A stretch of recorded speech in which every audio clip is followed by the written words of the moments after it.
Morning student. आपण नवीन chapter सुरू केलेला आहे, kinetic theory of gases and radiation.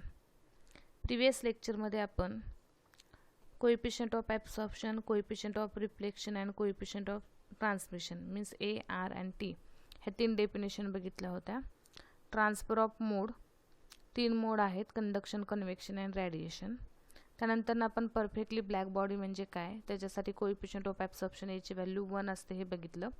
त्यानंतर आपण कन्स्ट्रक्शन आणि working of the Fery's black body बघितलं. ठीक आहे. त्यानंतर आज आपण नवीन पॉईंट सुरू करतोय, emission of heat radiation. A theory of radiation is known as the exchange of heat. According to this theory, all the body at all temperature above 0 degree Kelvin radiate thermal energy, and at the same time they absorb the radiation received from the surrounding. The theory of radiation is known as the exchange of heat. म्हणजेच आपण काय सांगतोय की first आणि second body consider केली तर first body second बॉडीला heat रॅडिएट करते आणि सेकंड फर्स्टला करते, म्हणजे त्याला आपण एक्सचेंज ऑफ हीट असं म्हणतो. मग 0 degree kelvin temperature means absolute temperature. त्या टेम्परेचरला काय होतं, ती बॉडी काय करते, हीट रॅडिएट करते आणि ॲब्सॉर्बसुद्धा करते. आता आपण त्याच्यामध्ये काय सांगतोय, some amount of thermal radiation emitted per unit time depends on, म्हणजे पर युनिट टाइमला रॅडियंट एनर्जी जी इमिट होती ती डिपेंड्स ऑन कशावरती असते, इमिटिंग सरफेसवरती, it's surface area and also depends on the temperature. ह्या तीन फॅक्टरवरती डिपेंड्स असते. ऑल्सो डिपेंड्स ऑन, बघा, amount of radiant energy by a body depends on. आता आपण बघितलं ॲब्सोल्यूट टेम्परेचरवरती आहे, नेचर ऑफ बॉडी कशी आहे त्याच्यावरती, मटेरियल बॉडीचं कसं आहे त्यावरती, and the nature of surface, म्हणजे तो सरफेस पॉलिश सरफेस आहे का पॉलिश सरफेस नाही आहे, and surface area and also depends on the duration of the time means small T. म्हणजे ह्या फॅक्टरवरती काय असते, रॅडियंट एनर्जी डिपेंड्स असते. हे फॅक्टर लक्षात ठेवायचं, रॅडियंट एनर्जी म्हणजे क्यू कशावरती डिपेंड आहे ती. ठीक आहे. आता पुढे आपण बघूया. बघा, the amount of heat radiated means Q is directly proportional to the surface area A and time duration T. म्हणजे हेच आपण सिम्बॉलिकली कसं लिहिले, Q is directly proportional to A into T. Then we write again equation Q is equal to which is equal to R A T. आता R का आला तर इथं प्रोपोर्शनॅलिटी कॉन्स्टंट आपण घेतले आर. आता आरला काय म्हणतात आपण ते खाली बघूया. Now we rearrange this equation. R is equal to Q upon A T, where R is called the emissive power or radiant power. आरला आपण काय म्हणतो, इमिसिव्ह पॉवर किंवा रॅडियंट पॉवर असं म्हणतो. आता ह्या आरची आपल्याला डेफिनेशन लिहायची. आता डेफिनेशन लिहित असताना it is the ratio of Q upon A T. Q means amount of heat radiated upon A T means per unit area per unit time. म्हणजेच तीच डेफिनेशन आपण कशी सांगतोय बघा, इमिसिव्ह पॉवर किंवा तिला आपण रॅडियंट पॉवर असं म्हणतो. The quantity of heat radiate per unit area per unit time means R is the emissive power is defined as the amount of heat radiated per unit area per unit time is called the emissive power or radiant power. आता आपण काय करणार आहे, त्याचं dimension बघणार आहे. बघा, dimension बघत असताना 1 in mass, 0 in length and -3 in time which is the dimension of emissive power. आता हे डायमेन्शन कसे आले, हे डायमेन्शन 11वीला आपण फाइंड करायला शिकलेलो आहे. मी सांगते ते डायमेन्शन तुम्ही वहीमध्ये सॉल्व करा.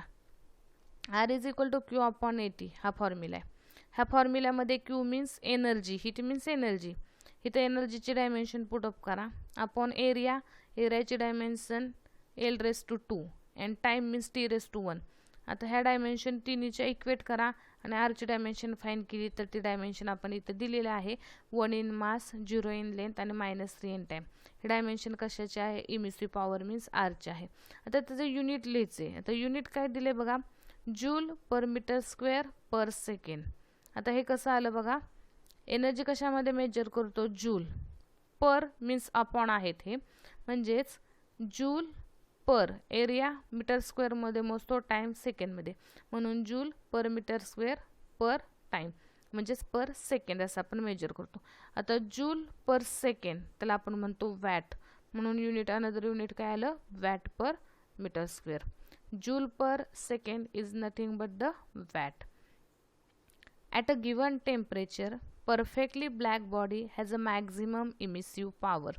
म्हणजे पर्टिक्युलर गिवन टेम्परेचरला परफेक्टली ब्लॅक बॉडी काय असते, त्याची मॅक्झिमम इमिसिव्ह पॉवर असते.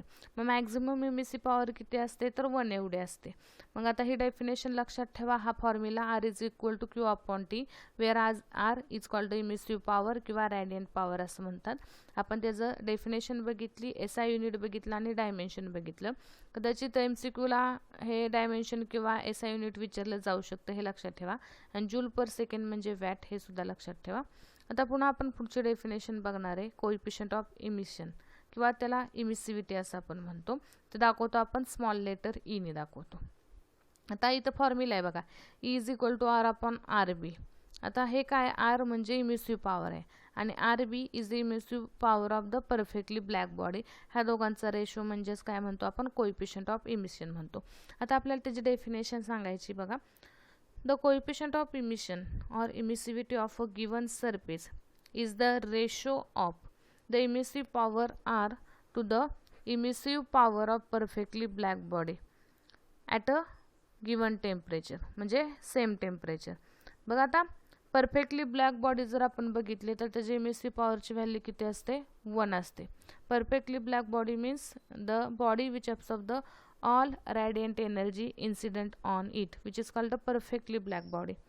Then E is the coefficient of emission, and the coefficient of emission ची व्हॅल्यू 1 perfectly black body साठी असते. आणि अदर जर बॉडी आपण कन्सिडर केली मीन्स फॉर परफेक्ट रिफ्लेक्टेड साठी ची व्हॅल्यू काय असते, 0. That is we see that the coefficient of emission value is laid between the 0 and 1. म्हणजे 0.1 0.9 1 पर्यंत इमिसिव्ह पॉवरची व्हॅल्यू काय असते, in between this range. Emissivity depends on the temperature, colour and composition of the surface. म्हणजे ईची value depends कशावरती आहे, colour, composition and सरफेसवरती आहे. ठीक आहे. Emissivity is the large for the rough surface and small for the smooth and polish surface. इमिसिव्हिटीची maximum value for the rough surface and smaller value for the smooth and polish surface. Means आपण definition बघितली. Coefficient of emission E is equal to R upon RB means coefficient of emission is defined as it is the ratio of emissive power to emissive power of perfectly black body at the same temperature, which is called the coefficient of emission or emissivity. त्यानंतर ह्या value आपण बघितलेल्या आहेत. E is equal to 1 is equal to 0. ह्या value आपल्याला MCQ मध्ये विचारल्या जातात, हे लक्षात ठेवा. ठीक आहे. आपण नेक्स्ट पॉईंट बघणार आहे. Kirchhoff's law of heat radiation and its theoretical proof.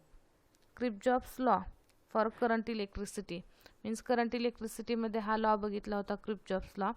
तो आपण करंट इलेक्ट्रिसिटी बघितला होता. इथं आपण हीटसाठी मीन्स हीट रेडिएशनसाठी बघणार आहे. Kirchhoff's law of heat radiation and its theoretical proof. आता त्याचं स्टेटमेंट काय आहे बघा. A is equal to E. A means coefficient of absorption and E means coefficient of emission. Absorption which is equal to coefficient of emission. Kirchhoff's law for heat radiation and its theoretical proof. For a body emitting and absorbing radiation in a thermal equilibrium, the emissivity is equal to its absorptive power. Means symbolically A is equal to E. For a perfectly body, emissivity and absorptivity of the radiation in a thermal equilibrium. In a thermal equilibrium म्हणजेच आपण दोन body consider केला तर internal बॉडीचं temperature आणि त्याचं सराउंडिंगचं temperature दोन्हीचं temperature जर same असेल तर त्याला थर्मल इक्विलिब्रियम असं आपण म्हणतो. आता पुन्हा एकदा आपण त्याचं स्टेटमेंट बघूया. For a body emitting and absorbing radiation means A is equal to E. In a thermal equilibrium म्हणजे सराउंडिंगचं आणि बॉडीचं टेम्परेचर कसं असेल, same. Then emissivity is equal to absorptive power means A is equal to E. हे आपल्याला theoretically prove करायचं आहे. आता ते प्रूव्ह करण्यासाठी आपण बघा इथे एक डायग्राम बघितलेला आहे. आता काय केलं, इथं दोन बॉडी आपण कन्सिडर केलेत, A आणि B. A ही बॉडी आहे ती ऑर्डिनरी बॉडी आहे म्हणजे ब्लॅक बॉडी नाही आहे, आणि बी ही काय आहे, परफेक्टली ब्लॅक बॉडी आहे, आणि which is situated in close enclosure. आता आपण हे सांगितलेले, a body of high emissive power it is also high absorptive power, consider the ordinary body A and black body B. म्हणजे एन्क्लोजर कन्सिडर केला आहे, त्याच्यामध्ये 2 बॉडी ठेवलेल्या आहेत. ए ही ऑर्डिनरी बॉडी आहे आणि बी ही परफेक्टली ब्लॅक बॉडी आहे. ए ह्या बॉडीची इमिसिव्ह पॉवर किती आहे? आर एवढी. R is the emissive power of the body A and R B is the emissive power of the perfectly black body B. तर A is called the coefficient of absorption of the body A. मग बघा आता आपण काय करणार आहे, ए small a म्हणजेच काय? Coefficient of absorption which a is equal to Q a upon Q. हा फॉर्म्युला आपण कालच्या डेफिनेशन कोइफिशियंट ऑफ ॲब्सॉर्प्शनची डेफिनेशन बघितली, त्याच्यामध्ये लिहिलेला आहे. Q is the heat fall on the body and a is the coefficient means absorption power, coefficient of absorption. Then Q is the heat absorb. Now we rearrange this equation Q a which is equal to A into Q. हे equation आपण फक्त rearrange केलेलं आहे. ठीक आहे. Quantity of heat radiant heat means quantity of radiant heat absorbed by body A which is equal to quantity of heat emitted by the body A. म्हणजे ए ह्या बॉडीने absorb केलेली हीट आणि इमिट केलेली हीट ही दोन्ही काय आहे? इक्वल आहे. मग आपण हे इक्वेशन कसं लिहू शकतो बघा. आता क्यू ए हे काय झालं? ए बॉडीने ॲब्सॉर्ब केलेली इमिशन रेडिएशन आहेत. मग ते किती आहेत? ए क्यू एवढे आहेत. मग आपण काय लिहिलं? Quantity of heat radiant heat absorb by body A काय आलं? ए क्यू झालं. ठीक आहे. अँड इमिसिव्ह पॉवर ए ह्या बॉडीची इमिसिव्ह पॉवर काय? आर आहे आणि बीची काय? R B. म्हणून इमिसिव्ह पॉवरची व्हॅल्यू आपण काय घेतली? आर घेतली. ह्याला म्हणायचं इक्वेशन 1. हे झालं बॉडी एसाठी म्हणजेच ऑर्डिनरी बॉडीसाठी. आता आपण काय केलं? For a perfectly black body B. Perfectly black body जर बी घेतली तर त्याच्यामध्ये काय येणार आहे बघा? हेच इक्वेशन येणार आहे ए क्यू. पण परफेक्टली ब्लॅक बॉडीसाठी कोइफिशियंट ऑफ ॲब्सॉर्प्शनची व्हॅल्यू इज इक्वल टू काय असते? 1 असते. हे आपण मागच्या लेक्चरमध्ये बघितले. आता इक्वल टू 1 असेल तर इथं काय येणार आहे? Q which is equal to इथं आर आले का? तर ए बॉडीची इमिसिव्ह पॉवर आहे आर आणि सेकंड बी बॉडीची इमिसिव्ह पॉवर आहे आर बी. म्हणजे आपण ह्याला म्हणलं इक्वेशन 2. आता डिवायडिंग इक्वेशन 2/1 हे इथं चुकून झालेलं आहे बघा. इथं डिवायडिंग इक्वेशन 1/2 आहे. 2/1 नाही आहे तर 1/2. हे करेक्ट करून घ्यायचे तुम्ही. हे चुकून इथं PDF मध्ये असं चाललेलं आहे, ते करेक्ट करा. बघा इक्वेशन 1ने इक्वेशन 2ला डिवाइड केलं तर काय होणार आहे? क्यू क्यू कॅन्सल होणार आहे म्हणजे LHSला काय राहणार आहे? ए राहणार आहे. ठीक आहे. आणि R divided by R B means R upon R B येणार आहे. म्हणजे आपला इक्वेशन कसं आलेलं आहे? A is equal to R upon R B. हेच इक्वेशन तुम्ही रिअरेंज केलं तर R upon A which is equal to R B असं सुद्धा इक्वेशन येऊ शकतं. आता हे इक्वेशन लक्षात घ्या आपण. A is equal to R upon R B but r upon rb which is equal to e from the above equation. आता e म्हणजेच काय? कोइफिशियंट ऑफ इमिशन किंवा इमिसिव्हिटीची आपण डेफिनेशन आता वरती बघितली. आता वरती जिथं डेफिनेशन बघितली तिथं आपण बघा e ची व्हॅल्यू काय घेतली? r upon rb घेतली. तर बघा कोइफिशियंट ऑफ इमिशन किंवा emissivity e is equal to r upon rb. म्हणून आपण काय करणार आहे? r upon rb ची व्हॅल्यू पुटअप करणार आहे e. म्हणजेच आपलं इक्वेशन कसं आलं? ए आणि आर अपॉन आर बीची व्हॅल्यू आपण पुटअप केली E. Therefore the A which is equal to E. Hence the Kirchhoff's law is theoretically proof. हे आपण प्रूफ केलेले. A is equal to E हे आपलं प्रूफ झालेलं आहे. म्हणजे लक्षात ठेवा आपण काय केलेलं आहे? 2 बॉडी कन्सिडर केलेल्या आहेत.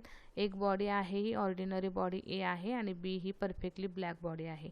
ए ची इमिसिव्ह पॉवर आहे आर आणि बी ची इमिसिव्ह पॉवर आहे आर बी. मग आपण ए या बॉडीसाठी कोइफिशियंट ऑफ ॲब्सॉर्प्शन ए ची व्हॅल्यू काढली. तो इक्वेशन रिअरेंज केलं. इक्वेशन रिअरेंज केल्यानंतर quantity of radiant heat absorb by body A which is equal to emission body A. मग ॲब्सॉर्प्शन पॉवर किती? क्यू ए आणि इमिशन आर. मग आपण इक्वेशन डिवाइड केलं 1ला 2ने आणि आपला फॉर्म्युला आला A is equal to U म्हणजे coefficient of absorption which is equal to coefficient of emission. म्हणजे किर्चॉफ्स लॉ हा आपण बघितलेला आहे. हाच लॉ आपण करंट इलेक्ट्रिसिटीमध्ये करंटसाठी बघितलेला आहे आणि हा आपण हीट संदर्भात बघतो. दोघांमध्ये फरक आहे लक्षात ठेवा. त्यानंतर आपण पुढचा लॉ बघणार आहे विंग्स डिस्प्लेसमेंट लॉ. आता विंग्स डिस्प्लेसमेंट लॉ हा काय आहे बघा.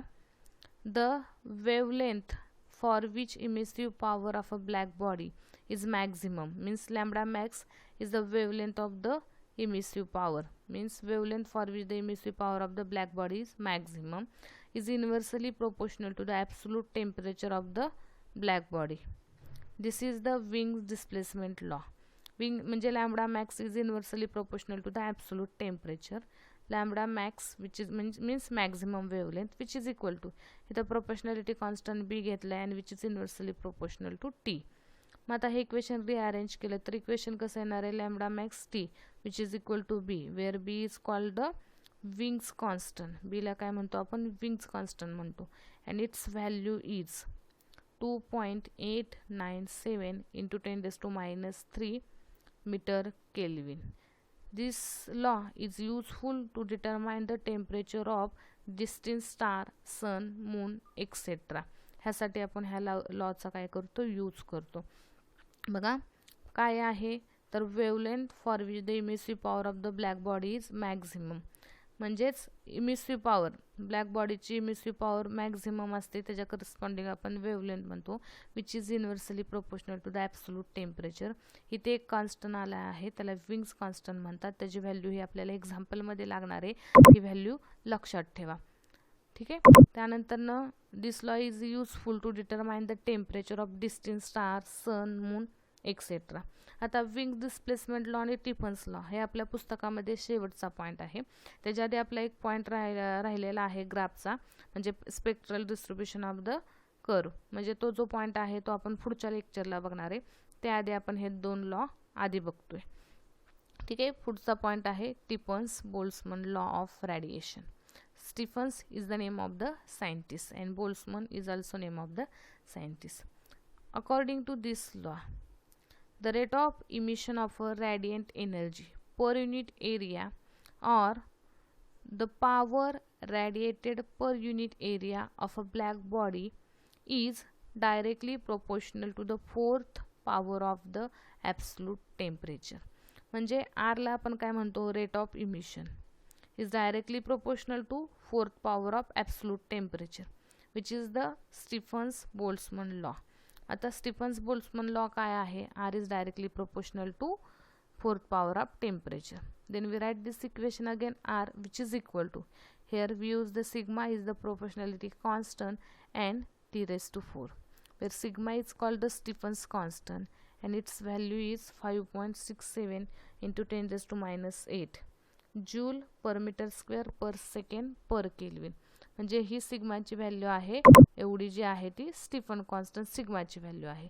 वरती आपण एक कॉन्स्टंट बघितलेला आहे बी त्याला विंग्स डिस्प्लेसमेंट कॉन्स्टंट म्हणतो आणि त्याची व्हॅल्यू काय आहे ही. ह्या व्हॅल्यू लक्षात ठेवा आपल्याला एक्झाम्पलमध्ये लागणार आहेत. आता आपण सिग्मा म्हणजे काय स्टीफन्स कॉन्स्टंट म्हणतो आणि त्याची व्हॅल्यू किती आहे 5.67 into 10⁻⁸ joule per metre square per second per kelvin ही त्याची व्हॅल्यू आहे. आता हा लॉ झाला R is directly proportional to the fourth power of temperature आणि ते एक कॉन्स्टंट आले त्याला स्टीफन्स कॉन्स्टंट म्हणतो. आता इथे एवढं जे कॅल्क्युलेशन दाखवलेलं आहे हे आपण कशासाठी दाखवलेलं आहे त्याचं डायमेन्शन आणि युनिट कसं लिहायचं त्यासाठी आपण हे कॅल्क्युलेशन दाखवले. बघा R is equal to sigma into T raise to 4 हा आपला लॉ आहे. ठीक आहे. We know the value of R. सुरुवातीला आपण बघितले इमिसिव्ह पॉवर आरची definition R which is equal to Q upon AT आरची value which is equal to sigma into T raise to 4 हे आहे असं इक्वेशन लिहिलं. आता हे इक्वेशन आपल्याला सिग्माचं डायमेन्शन आणि युनिट लिहायचे म्हणजे स्टीफन्स कॉन्स्टंट म्हणून इक्वेशन रिअरेंज केलं sigma is equal to Q upon A T T raise to 4 हे आपलं आलं. ठीक आहे. आता ह्याच्यावरून आपण युनिट कसं लिहिलं ते बघा. क्यू म्हणजे एनर्जी कशामध्ये मोजतो joule area metre square time सेकंडमध्ये आणि टेम्परेचर केल्विनमध्ये म्हणून आपण joule per metre square per kelvin per second per kelvin असं आपण हे त्याचं SI युनिट लिहिलेलं आहे मीन्स युनिट लिहिलेलं आहे. आणि त्याचे डायमेन्शन्स काय आहेत 1 in mass 0 in length -3 in time and -4 in temperature. हे झाले स्टीफन्स कॉन्स्टंटचे डायमेन्शन. आता स्टीफन्स कॉन्स्टंटच्या व्हॅल्यू आणि विंग्स डिस्प्लेसमेंट लॉ म्हणजे बीची व्हॅल्यू त्या दोन्ही व्हॅल्यू लक्षात ठेवा. त्याचे युनिट काय आहे लक्षात ठेवा. डायमेन्शन लक्षात ठेवा. MCQ साठी विचारलं जाईल. ठीक आहे. त्यानंतर आपण पुढचा पॉईंट काय बघतोय ते बघा. इफ क्यूला आपण काय म्हणतो amount of heat energy. If Q is the amount of heat radiant energy emitted in time T by perfectly black body. Perfectly black body म्हणजे काय आपण काल शिकलोय the body which absorbs all radiant energy incident on it, which is called the perfectly black body. And perfectly black body A is equal to काय असतो 1 असतो. then of a surface, then temperature T, Q is equal to 8 upon sigma T raised to 4. म्हणजे काय सांगितलंय बघा, आपण इथं diagram बघा, आपण एक सरफेस कन्सिडर केला आहे, त्याचा एरिया ए आहे आणि टी एवढ्या टाईममध्ये तो किती एनर्जी रॅडिएट करतो, तर क्यू एवढी एनर्जी रॅडिएट करतो. पण त्याला आपण काय म्हणतो, अमाऊंट ऑफ हीट रॅडिएटेड. म्हणजेच Q is the amount of heat radiated means emitted in time T by perfectly black body which is equal to, हे कसं आलं आहे, आपला स्टीफन्स लॉ आहे R which is equal to sigma T raise to 4. आरची value put up केली Q आपण A to sigma T raise to 4, म्हणजे हे आपलं इक्वेशन आलेलं आहे. ठीक आहे. आता पुढं बघा, for a body which is not a black body, म्हणजे ती बॉडी ब्लॅक बॉडी नाही आहे, म्हणजे ऑर्डिनरी बॉडी असेल, त्यावेळेस काय होतं, the energy radiated per unit area per unit time is still proportional to the 4th power of its temperature, but it's less than that for the black body. म्हणजे ज्यावेळेस ती बॉडी ऑर्डिनरी बॉडी असेल, black body नसेल, त्यावेळेस आपण heat रॅडिएटेडची value कशी लिहितो, R which is equal to E sigma T raise to 4. इथं आपला एक फॅक्टर जे एक्स्ट्रा येतोय तो कोणता, ई, त्याला आपण म्हणतो इमिसिव्हिटी किंवा कोइफिशियंट ऑफ इमिशन असं म्हणतो. ठीक आहे. म्हणजे हे आपण लिहिलं परफेक्टली ब्लॅक बॉडीसाठी आणि हे झालं ऑर्डिनरी बॉडीसाठी रॅडियंट एनर्जी लिहिली. ठीक आहे. If the perfectly black body having the absolute temperature T is kept in the surrounding which is at the lower absolute temperature T0. मग आपण काय केलंय बघा, आता इथं डायग्राम बघा, एक ब्लॅक बॉडी कन्सिडर केली, त्याचं टेम्परेचर T0 आहे आणि ही रेग्युलर शेप दिसतोय, म्हणजे ते आपण सराउंडिंग दाखवलेलं आहे, त्याचं टेम्परेचर किती आहे, T0 आहे. म्हणून आपण काय सांगितले, टी ग्रेटर दॅन T0, म्हणजे टीची व्हॅल्यू ही T0 पेक्षा जास्त आहे, म्हणजे T0 सराउंडिंगची व्हॅल्यू कशी आहे, लोअर आहे. त्यावेळेस आपण इक्वेशन कसं लिहितोय बघा, equation for if perfectly black body having the absolute temperature T is kept in a surrounding which is lower absolute temperature T0, then energy radiated per unit area per unit time which is equal to sigma T raised to 4. म्हणजे perfectly black body साठी आपण कसं लिहितो, sigma T raised to 4. energy absorbed from the surrounding unit area per unit time कसं लिहिणार आहे, sigma T naught raised to 4. म्हणजे हे आपण कशासाठी लिहिलेलं आहे, सराउंडिंगसाठी लिहिलेलं आहे, सराउंडिंगचं टेम्परेचर आहे T0. आता ह्या दोघांमधला नेट लॉस ऑफ एनर्जी जर काढायचं असेल, net loss of energy by perfectly black body per unit area per unit time which is equal to, ह्या दोघांचा डिफरन्स येणार आहे sigma T raise to 4 minus sigma T naught 4 raise to 4. हे equation आलं, दोघांमधून sigma common काढणार आहे, means equation येणार आहे T raise to 4 minus T naught raise to 4. हे इक्वेशन आपलं आलेलं आहे. म्हणजे हे काय झालं, net loss of heat for a perfectly black बॉडीसाठी झाले. आता net loss of the heat for ordinary बॉडीसाठी जर काढली तर तिथे एक एक्स्ट्रा फॅक्टर कोणता येतो, ई येतो, बाकीचं इक्वेशन आहे असं येणार. ईला म्हणायचं कोइफिशियंट ऑफ इमिशन किंवा coefficient of absorption.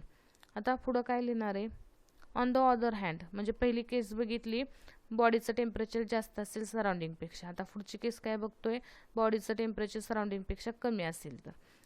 On the other hand, if the body at the lower temperature than the surrounding, that is the T less than T0, then we write the equation E sigma T naught raised to 4 minus T raised to 4 will be the net gain thermal energy of a body per unit area per unit time.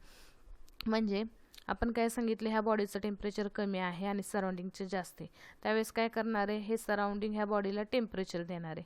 त्यामुळे आपण इथं पहिल्यांदा काय घेतलं, T not घेतलं. आधीच्या इक्वेशनमध्ये काय, आधी इथं टी आहे मायनस टी नॉट आहे आणि इथं काय येणार आहे, आधी टी नॉट मायनस टी.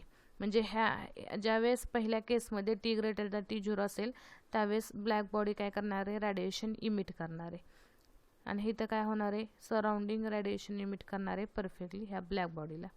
म्हणजे हे जे बघितलेले आहेत हे पॉसिबल केसेस आहेत. हे केसेस लक्षात ठेवा, कुठल्या ह्याच्यासाठी कशा व्हॅल्यू येतात हे आपल्याला लागतं. बघा आजच्या लेक्चरमध्ये आपण काय काय बघितलं ते मी पुन्हा एकदा सांगते. फर्स्ट आपण ह्या लेक्चरमध्ये जे बघितले आहे ते काय बघितले, इमिशन ऑफ हीट रेडिएशन बघितलं. तिथं आपण 2 डेफिनेशन बघितल्या होत्या. कोणती डेफिनेशन, तर इमिसिव्ह पॉवरची डेफिनेशन बघितली, त्याचं युनिट आणि डायमेन्शन लक्षात ठेवा. ही डेफिनेशन परीक्षेला विचारतात किंवा युनिट आणि डायमेन्शन हे MCQ मध्ये येऊ शकतं. आपण बघितलं कोइफिशियंट ऑफ इमिशन. इथं ज्या व्हॅल्यू बघितलेल्या आहेत ह्या व्हॅल्यू MCQ मध्ये विचारू शकतात. म्हणजे परफेक्टली ब्लॅक बॉडीसाठी ईची व्हॅल्यू किती असते, परफेक्ट रिफ्लेक्टेडसाठी किती असते, आणि ईची व्हॅल्यू लाईज बिटवीन 0 आणि 1 ह्या व्हॅल्यू लक्षात ठेवा, MCQला विचारतील. त्यानंतर आपण महत्त्वाचे पॉईंट बघितलेले आहेत, लक्षात ठेवा. Kirchhoff's law of radiation, wing displacement law आणि स्टीफन्स लॉ, हे 3 लॉ विचारलेले आहेत. ह्या 3 लॉपैकी एखादा लॉ परीक्षेला विचारला जातो. Very important. बघा, विंग्स डिस्प्लेसमेंट लॉ हे फॉर्म्युले लक्षात ठेवा. ह्याच्यावरती सुद्धा MCQ विचारले जाऊ शकते. टिप्पन्स बोल्ट्झमन लॉ, आणि त्याच्यामध्ये आपण काय बघितले, हे पॉसिबल केसेस बघितलेले आहे. म्हणजे अशा प्रकारे आज आपला आजचे पॉईंट आपले कंप्लीट झालेले आहे. म्हणजे आता आपला एकच पॉईंट शेवटचा राहिलेला आहे, तो आपण नेक्स्ट लेक्चरला बघणार आहे. कुठला बघणार आहे तर पुढचा जो पॉईंट आहे तो आपला आहे spectral distribution of the black body radiation. म्हणजे तो ग्राफचा एक पॉईंट राहिलेला आहे, तो आपण कंप्लीट करूया. हे लेक्चर आज सगळ्यांनी नीट ऐका. त्याचे PDF पाठवत आहे मी, ते त्याच्या नोट्स नोट डाऊन करा. ज्या मुलांनी फर्स्ट असाइनमेंट ह्या चॅप्टरचे सॉल्व करून मला पाठवलेले नाही आहेत त्यांनी ते सॉल्व करा MCQ आणि मला पाठवा. ठीक आहे. इथं आपलं लेक्चर संपलेलं आहे. थँक्यू.